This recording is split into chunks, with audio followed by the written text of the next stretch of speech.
मैं डॉक्टर अमित भटनागर पंतनगर विश्वविद्यालय में सस्य विज्ञान विभाग में प्राध्यापक के पद पर कार्यरत हूं और इस चैनल के माध्यम से मैं प्रयास कर रहा हूं किसानों तक सही जानकारी पहुंचे ताकि उसका लाभ वो खेती में ले सकें और जो भ्रम है या जो गलत चीजें हैं वो उसका प्रयोग ना करें।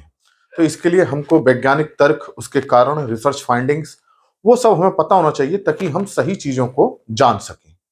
आज मैं बात करना चाहता हूँ ये है कि कुछ किसान अपने खेत में नमक का प्रयोग करते हैं और वो ये समझते हैं कि नमक का प्रयोग करके हमारी जो है उपज बहुत अच्छी हो रही है या बीमारियां कम हो रही हैं या कीट कम लग रहे हैं, उत्पादन बढ़ गया है।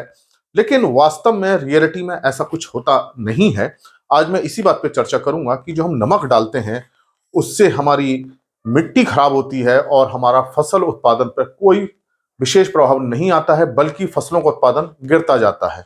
तो ऐसा क्यों होता है कि ऐसा हमें क्यों लगता है कि डालने के बाद हमारी उपज बढ़ गई या बीमारियां कम लगी या कीट कम लगे?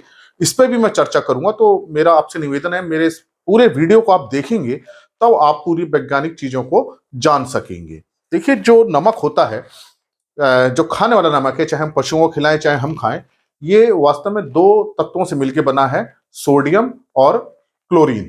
तो ये दो तत्व अपने शरीर के लिए जरूरी हैं, पशुओं के लिए भी जरूरी हैं और पौधों के लिए भी जरूरी हैं। तो नमक का अगर हम रासायनिक सूत्र देखते हैं तो ये दो ही तत्व हैं इसके अंदर मुख्य रूप से। वैसे अशुद्धियां और भी हो सकती हैं, कैल्शियम, मैग्नीशियम, लेकिन बहुत कम होती हैं। मुख्य रूप से क्या होता है, सोडियम क्लोराइड होता है। इसका फार्मूला यही है, सोडियम क्लोराइड। अब ये जो सोडियम क्लोराइड है, इसमें देखिए ये दो तत्व हैं, एक ये सोडियम है और दूसरा क्लोरीन है। अब ये क्लोरीन जो है, जो आवश्यक पोषक तत्व है पौधों के लिए, तो जो 17 आवश्यक पोषक तत्व हैं उसमें से ये एक तत्व है। तो ये पहले हमको पता चला कि जब हम नमक डालते हैं तो हमको एक आवश्यक पोषक तत्व जो होता है वो मिल जाता है। और सोडियम जो है, ये पौधों को चाहिए, ये बेनिफिशियल होता है, मतलब पौधों की वृद्धि में सहायता करता है। ये हालांकि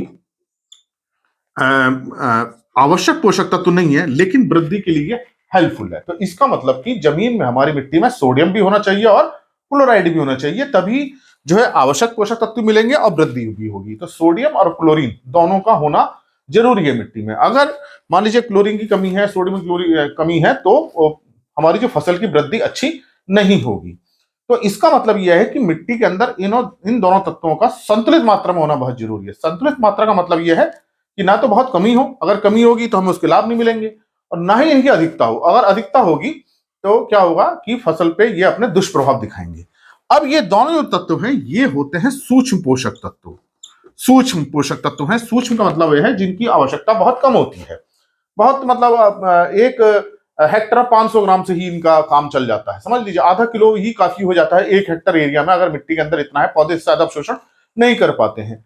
और जो होते हैं मुख्य पोषक तत्व, जैसे नाइट्रोजन है, फास्फोरस है, पोटेशियम, इसको हमें किलो में डालना पड़ता है। जैसे नाइट्रोजन में 120 किलो डाल रहे हैं, फास्फोरस 60 किलो डाल रहे हैं, पोटाश 40 किलो डाल रहे हैं, तो उनकी बहुत ज्यादा जरूरत होती है, जबकि इनकी मात्रा की जरूरत बहुत कम होती है। दूसरा, सूक्ष्म पोषक तत्वों के साथ एक समस्या ये होती है, अगर इनकी मात्रा जरा सी बढ़ गई तो पौधे के अंदर विष का काम करते हैं। तो इनकी मात्रा बहुत संतुलित होनी चाहिए, ना बहुत ज्यादा कम होनी चाहिए ना बहुत ज्यादा होनी चाहिए। अब देखिए, हमारा जो खाने वाला जो नमक है वो NaCl ही होता है, जो हम अपने सब्जी में डालते हैं, दाल में डालते हैं, वो जो खाने वाला नमक है वो NaCl ही। अब आप जब हम सब्जी खाते हैं, सोचिए कि अगर जरा से भी नमक सब्जी में बढ़ जाता है तो सब्जी हमें कड़वी लगने लगती है। दाल में अगर हम एक की चम्मच या 2 चम्मच हम कर दें, उसकी मात्रा को हम 1.5 गुना भी अगर हम कर दें तो पूरी दाल खराब हो जाती है। और उसमें हम बिल्कुल भी नमक न डालें तो हमें दाल फीकी लगती है। तो यही देखिए, सोडियम क्लोराइड पौधों के लिए वैसे ही काम करता है कि अगर जरा सी मात्रा बढ़ गई तो पौधों के लिए विष का काम करेगा, पौधों की वृद्धि रुक जाएगी, और अगर कमी रह गई तो पौधों की वृद्धि उतनी अच्छी नहीं हो पाएगी। तो अब ये जो प्रकृति ने जो मिट्टी के अंदर दिए हैं, मिट्टी के अंदर मिनरल्स होते हैं, प्राकृतिक रूप से मिनरल्स होते हैं, चट्टाने वो मिनरल्स देती है, सोडियम भी देती है और क्लोराइड भी देती है। और क्लोराइड की कमी सामान्यतः नहीं होती है, सोडियम की कमी भी मिट्टी में सामान्यतः नहीं होती है, क्योंकि ये मिनरल से मिलते रहते हैं। दूसरा, क्लोराइड कुछ खाद में उपलब्ध होता है, जैसे कि हम MOP, म्यूरेट ऑफ पोटाश देते हैं, उसमें क्लोराइड होता है, जिससे पौधों को क्लोरीन मिल जाता है। इसी तरह से बहुत सारी चट्टाने हैं मिट्टी के अंदर जो सोडियम को देती हैं और उससे सोडियम आता है। सलाइन वाटर है, वाटर के अंदर भी थोड़े साल्ट होते हैं, उसमें भी सोडियम होता है। तो इसका मतलब मिट्टी में हमारा प्राकृतिक रूप से सोडियम क्लोराइड की मात्रा बनी रहती है। अब हम क्या करते हैं कि अगर इसको हम ज्यादा अपने बाहर की तरफ से देते हैं नमक, जो पशु खाने वाला नमक दिया जा रहा है, और ये मानते हैं कि इसको फसल की वृद्धि अच्छी होगी, तो अगर वो सोडियम, अब देखिए हम सोडियम क्लोराइड को दे रहे हैं, नमक को हम दे रहे हैं 20 किलो 10 किलो एकड़ भी डाल दे रहे हैं, 5 किलो एकड़ भी डाल रहे हैं, तो देखिए कितनी ज्यादा की इसकी मात्रा चली जाएगी।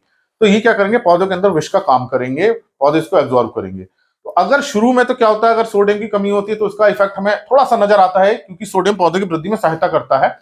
लेकिन जैसी उसकी मात्रा बढ़ती है पौधों पर उसका विष का प्रभाव नजर आने लगता है, पौधों की वृद्धि रुक जाती है।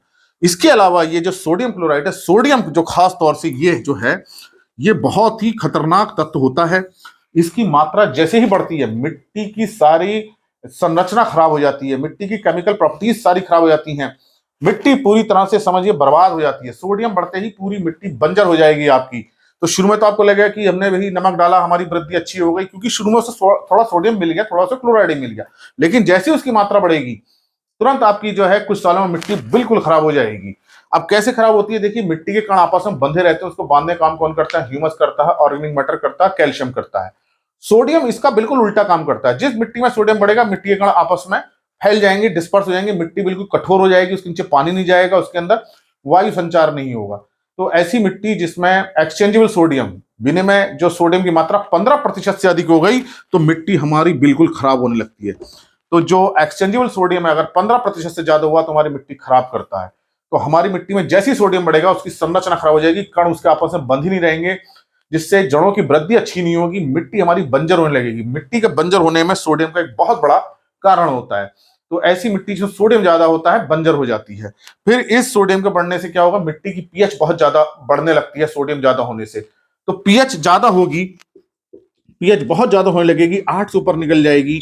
तो जितने भी पोषक तत्व हैं, देखिए जितने पोषक तत्व हैं सब 7 के आसपास न्यूट्रल पीएच में मिलते हैं। तो पीएच जैसी ज्यादा होगी पोषक तत्वों की उपलब्धता कम हो जाएगी, नाइट्रोजन नहीं मिलेगा, फास्फोरस नहीं मिलेगा, पोटेशियम नहीं मिलेगा, बहुत सारे पोषक तत्व नहीं मिलेंगे, जिस कारण से उसकी वृद्धि रुक जाएगी। पीएच ज्यादा होने से जो सूक्ष्म जीवों की एक्टिविटी है, माइक्रो एक्टिविटी है, वो कम हो जाएगी। तो जो ऑर्गेनिक मैटर बन रहा था वो नहीं बन पाएगा, ह्यूमस नहीं बन पाएगा, बहुत सारे माइक्रोब्स हमको न्यूट्रिएंट उपलब्ध कराते हैं तो वो न्यूट्रिएंट्स पोषक तत्व भी नहीं मिल पाएंगे। तो इसने मिट्टी की संरचना खराब करी, इसने मिट्टी की जो सैलिनिटी है, लवणता को उसको बढ़ा दिया, मिट्टी की पीएच को बढ़ा दिया, जो माइक्रो एक्टिविटी है, सूक्ष्म जीव उनकी एक्टिविटी को कम कर दिया। तो हमारी धीरे धीरे मिट्टी को पूरा बंजर बना देता है सोडियम। तो सोडियम का ठीक है ये एक पोषक तत्व सहायता करता है, लेकिन जैसे ही इसकी मात्रा 15% से ज्यादा होगी, एक्सचेंजेबल सोडियम ईएसपी जिसे हम बोलते हैं, एक्सचेंजेबल सोडियम परसेंटेज, जैसे ही 15 से ज्यादा होगा हमारी मिट्टी खराब होनी शुरू हो जाएगी। और कब होगा, जब आप बाहर से सोडियम दे देंगे, नमक के रूप में दे देंगे, प्राकृतिक रूप से मिट्टी से आ रहा है वो संतुलित बना रहेगा। तो ये आपको रिजल्ट नजर आएंगे। इसी तरह से क्लोराइड की मात्रा देखिए, ये सूक्ष्म पोषक तत्व है। अब नमक ज्यादा डालेंगे क्लोराइड ज्यादा चला जाएगा, क्लोराइड जब ज्यादा जाएगा तो इसकी टॉक्सिसिटी होने लगेगी, क्योंकि सूक्ष्म पोषक तत्व जरा से ज्यादा बढ़ते हैं अपना असर विष का करने लगते हैं। जैसे मैंने आपको सब्जी में नमक का बताया था, ये वही वाला नमक है जो हम सब्जी में अपने दाल में डाल के खाते हैं। तो उसी प्रकार से मिट्टी को खराब कर देंगे, फसल को खराब कर देंगे। इसलिए आपको बाहर से अपने खेत में नमक डालने की कोई जरूरत नहीं है। आप ऐसा करेंगे तो आपका सबसे पहले मिट्टी खराब होनी शुरू होगी, और जब एक बार मिट्टी खराब होगी फिर इसको सोडियम को निकालना बड़ा मुश्किल काम हो जाता है। इसको फिर आपको जिप्सम डालना पड़ेगा, लीचिंग करनी पड़ेगी, पानी भर के जिप्सम मिला करके आपको उसको लीच कराना पड़ेगा नीचे, तब आपकी मिट्टी सुधरेगी। तो आप जरा से जानकारी के अभाव में अपनी पूरी मिट्टी को खराब कर देते हैं। ठीक है, ये आवश्यक पोषक तत्व है क्लोरीन और ये सहायता करता है, लेकिन मिट्टी में पर्याप्त मात्रा में होते हैं। अगर ये नहीं है तो इनकी हमें खाद डालनी चाहिए, नमक का हमें ऐसा प्रयोग नहीं करना चाहिए, क्योंकि सोडियम बहुत ही खतरनाक है। तो ये मैंने आपको बताया किस तरह से नमक हमारी मिट्टी को, हमारी फसल को खराब कर रहा है। तो इससे आप बचिए, आप इसका प्रयोग बिल्कुल मत कीजिए, कोई लाभ नहीं होता है। आप खाद जो उर्वरक आते हैं उनको संतुलित मात्रा में डालिए, आपको अच्छे रिजल्ट्स मिलेंगे। लेकिन आप नमक को बिल्कुल ऐसे डाल देंगे तो मिट्टी को हमारा निश्चित रूप से खराब करेगा। तो आप ऐसा बिल्कुल मत कीजिए, अपनी मिट्टी को बचाइए, फसल को बचाइए, ताकि आपको अच्छा लाभ मिल सके। तो ये मैंने आपको साइंटिफिक फैक्ट्स के साथ ये बात बताई कि ऐसा क्यों होता है, हमारी मिट्टी खराब हो जाती है। तो आप ये प्रैक्टिस मत कीजिए, और लोगों को भी बताइए ऐसी प्रैक्टिस ना करें। इन वीडियो को ज्यादा से ज्यादा लोगों के साथ शेयर करें तो इनको सही जानकारी मिल सके। और अगर चैनल सब्सक्राइब नहीं किया तो सब्सक्राइब कीजिए। धन्यवाद।